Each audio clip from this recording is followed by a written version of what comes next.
Hey, what's going on, gang? Nate on the Stone here. Welcome back to my channel. A useful life lesson is to never ask how much worse a situation can actually get. Life is inevitably going to overhear you and will show you that what you thought was bottom of the barrel was actually just another layer somewhere in the middle. And at the beginning of the month, rappers Cardi B and Megan Thee Stallion, and we all thought that Prince had a weird name, showed us that there is plenty of sliding to do before we actually hit rock bottom. Before we get started, quick PSA. This channel is intended for everyone of all ages, and as such, I keep the language here clean. But that's a rule that's going to have to be broken today simply because of the subject matter that we're talking about, which you probably have already guessed given that I just mentioned Cardi B and Megan Thee Stallion. There's not going to be any blacking out, no bleeping, nothing like that. It's important to know what exactly we're dealing with here. So my advice, if you have little ears around you, you might want to wait until they're safely tucked away before you start watching this video. With that being said, here we go. Cardi B and Megan Stallion released a new song on August 7th, popularly called WAP, W-A-P, which stands for, and I swear I'm not making this up, wet ass pussy. I told you you might want to wait before watching this week's video. This song has been huge. According to NBC News, it received 26.6 million views on YouTube within its first 24 hours after being uploaded, making it the biggest debut for an all-female collaboration on the tube. It was number 1 on US Spotify, number 6 on global Spotify, and number 1 on Apple Music. And no, that title, unfortunately, is not a misnomer. Here is part of the video and some of the lyrics in it. Beat it up, baby, catch a charge. Extra large and extra hard. Put this cookie right in your face. Swipe your nose like a credit card. Hop on top, I wanna ride. I do a giggle, I'm kinda wild. Look at my mouth, look at my thighs. It's wet, it's wet, come take a dive. Time me, I don't cook, I don't clean, but let me tell you, I got this ring. Gobble me, swallow me, drip down inside of me. Quick jump out for you, let it get inside of me. I tell them where to put it, never tell them where I'm about to be. I run down on them before I have a running me. Talk your style, bite your lip. I wanna, I wanna, I wanna, I wanna, I want you to touch that, that swing in the back of my talk. What the hell is that? That would be what passes for art today, as well as the quote-unquote triumph of delicious filth, according to Susana Ramirez de Arellano, writing for NBC Opinions. That, in fact, has been the general reaction from the left ever since B and Stallion dropped this video. Unreserved praise. Because, you see, again, according to Arellano, quote, the two hip-hop stars create a female sex-positive anthem as they trade lyrics and grab back the genre's sexual narratives from the hard male rappers, and then wipe the floor dry with the boys' boxer shorts. And if you criticize, if you, for example, refuse to say the whole lyrics of the song while critiquing it, like the wunderkind himself Ben Shapiro did on his podcast, or if you say that this is what happens when girls grow up without God and without a strong father figure, like congressional candidate James P. Bradley did, or if you say that the song has actually put women back 100 years, like Deanne Lorraine did, whose status as a black woman was instantly rejected because she's on the right and not on the left, then you are part of the problem. You are the enemy. In the first place, because you are a filthy hypocrite, like the aforementioned Arellano says in her NBC Opinion piece, writing, quote, women rappers glorifying in their sex is vile, lurid, and necessitates filling one's ears with holy water, even as male rappers sexually demeaning women is award-winning? Kid Cudi, Kanye, and Common can rap about various methods of obtaining oral sex on Make Her Say, and the venerable Dr. Dre can write, yo, I tied her to the bed, I was thinking the worst, but yo, I had to let my NF her first. I agree that this is sheer hypocrisy. But the hypocrisy is on the left and not on the right. Individuals on the right, and heck, even people who just like good music and who don't like disgusting lyrics, like famous jazz performer Wynton Marsalis, have complained and campaigned against disgusting rap lyrics for years. They, surprise, surprise, were declared to be racist. In 2018, one Stereo Williams, writing for the Daily Beast, said, quote, white pundits have made hip-hop the problem with black culture for years, but that position has always been inherently racist. Downplaying the racism that permeates American culture while pointing the finger at the scary blacks who cuss plays well for the Fox News crowd. That same year, Harvard's student newspaper, the Harvard Crimson, laid the blame of rap lyrics directly on the buying public, saying that rappers were just trying to make a living, but that the buying public, the predominantly white male buying public, FYI, wanted songs filled with disgusting lyrics. The song creators? Just innocent victims of circumstance. And in the second place, if you critique WAP, Cardi B, Stallion, female rappers, and their disgusting lyrics in general, then you are directly contributing to the enslavement of women. Last year, Dyla Jones, in another opinion piece for NBC News, wrote, quote, "At a moment when women and trans women feel increasingly threatened, female rappers are fighting back with sensual, butt-shaking sonnets that frankly discuss their own sexual gratification. When Megan says, 'I deserve it,' she's telling women that they deserve to be free to express themselves and their desires however they want. Patriarchy, racial politics, and beauty standards be damned. This encourages women to prioritize their own desires and needs in an effort to mend past trauma and acquire bliss. Women are taking ownership of the diamonds and furs that men often flaunt and associate with their value. They're showcasing that capsizing a heteronormative, male-focused, and driven music industry looks like for not only themselves, but also for some of the most objectified and exploited women in the music industry." She finished her piece by bluntly saying, quote, "There is no justice or freedom for black women without joy. No political liberation without sexual autonomy." These are all lies. Delicious filth is an oxymoron that only makes sense and which can only masquerade as sex positivity in a pornified culture. And is it just me, or do you also find it ironic that the same people who are perpetually complaining that all that men do is objectify and sexualize women are now celebrating two female rappers reducing womanhood and women to genitals? And while we're on that subject, is reducing womanhood to female genitals transphobic? No one has the right to express himself however he pleases, particularly when it comes to sex, and sexual autonomy will not lead to political liberation. Why is that?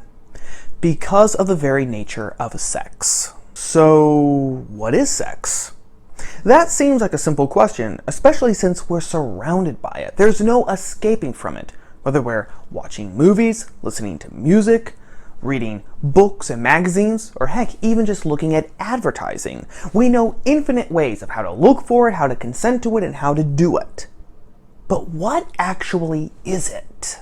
At its most basic level, sex is power. Now, I know that that might seem like a strange way to describe it, but as I've talked about before, most things in our lives are power.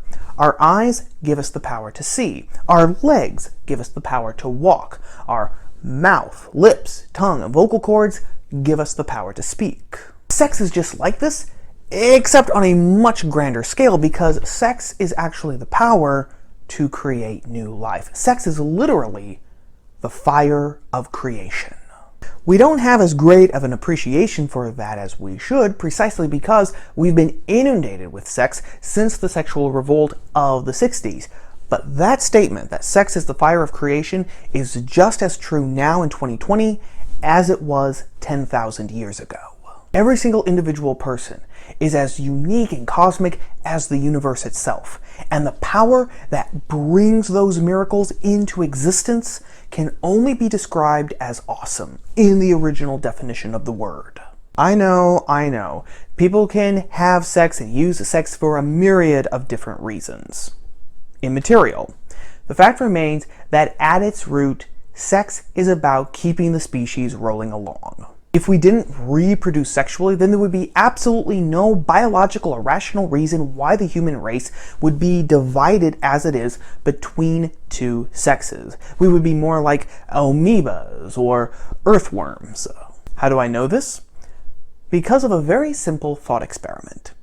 If children and sex were completely unattached, ask yourself this: would there be such a thing as safe sex?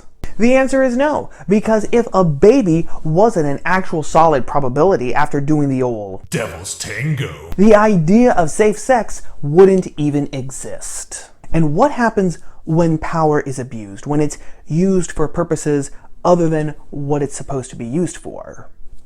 Corruption and a tyranny. But Nate, tyranny is something external. It's what other people do to us. You can't tyrannize yourself. That makes absolutely no sense. Not exactly, because you see, we can absolutely tyrannize ourselves by allowing something to control us.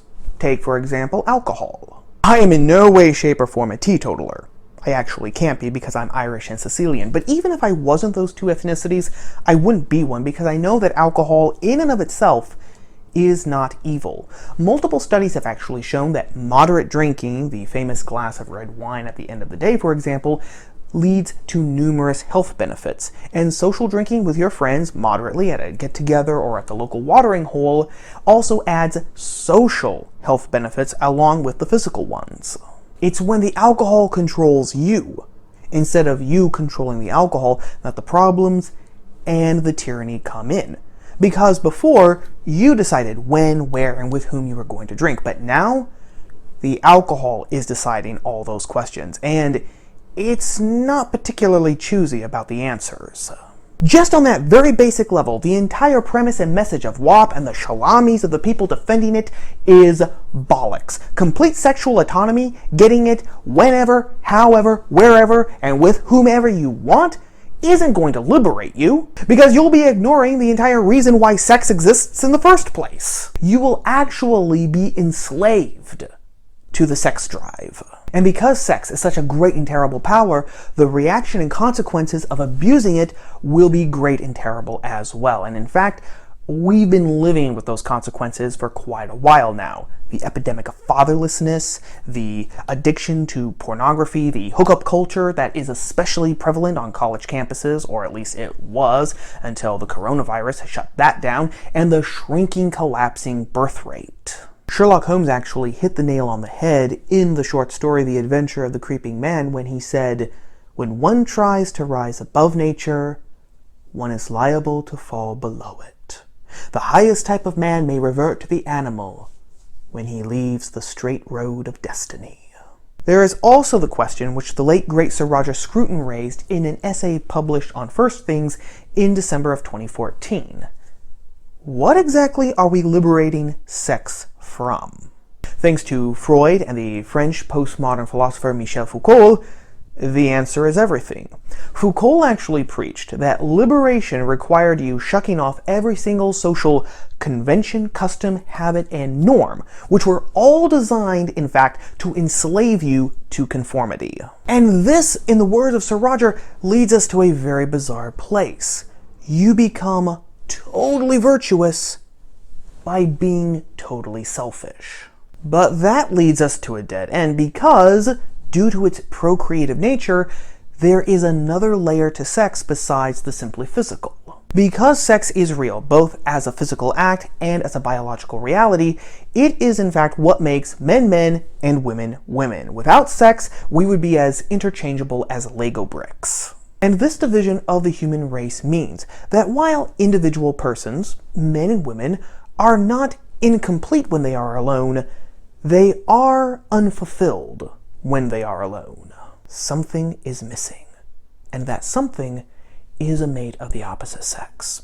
That's why when a man finds a woman, it's like the shore finding the sea. That's also why there is such a magnetism between men and women.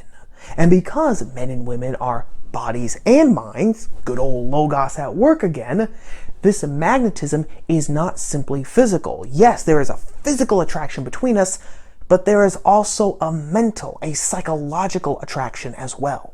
As philosopher Edward Feser puts it, not only our bodies but our minds as well are directed towards the opposite sex, towards that which can fulfill our nature, either as men or as women. And this is where we have to have another distinction between the two types of sexual love that exist: Venus and Eros, a distinction that was first noted by C.S. Lewis. Venus is what Stallion and B advocate for in WAP. Unprohibited sex, anytime, anywhere, anyhow, with anyone. Or ones. Eros, on the other hand, is sexual longing and love for one particular person. Phaser puts it like this: sexual release is the object of Venus. The beloved is the object of Eros. And because the biological reason for sex, again, is reproduction, and children not only need to be birthed, but also need to be raised, cared for, and loved and nurtured, preferably by their parents normally, if they are to have any chance of having a flourishing life, then Eros is what we need. I'll be quite honest with you, Venus sounds like an awful lot of fun at first, but it makes us the human equivalent of a fly, never satisfied, constantly on the move, buzzing from spot to spot and partner to partner, making the finding of the beloved, settling with that person, and raising children with the beloved impossible. And deep down inside, we know this. We know that we need Eros, and Venus is just the open door to gain Eros. Look at the modern Western culture. Sex has never been more available in more verified forms or less policed than it is right now. We should be living in a utopia, according to Freud and Foucault. But the fact is, we're completely miserable.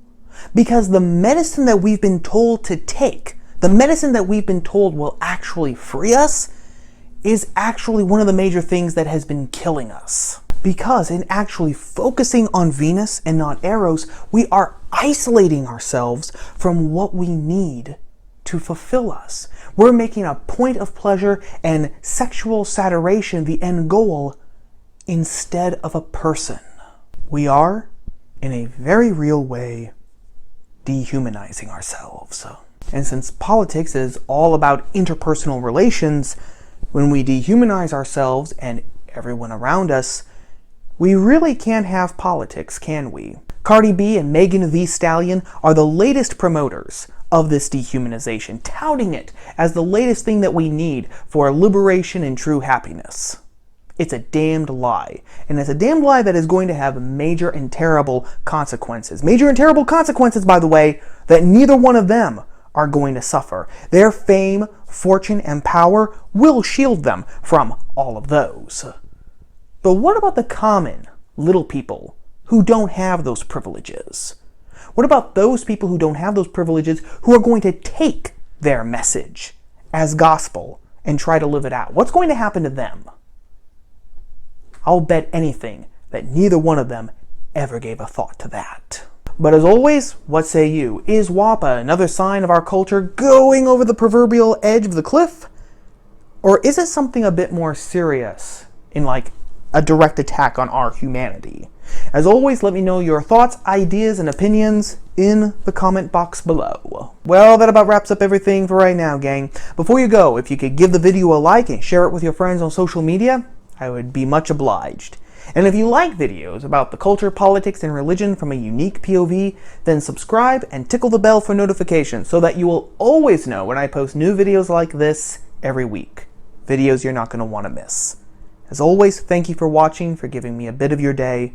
Thank you to everyone who has subscribed to the channel. I appreciate you all. And until next week, gang, stay safe, stay free by daring to read, think, speak, and write. I will talk to you soon. Ciao.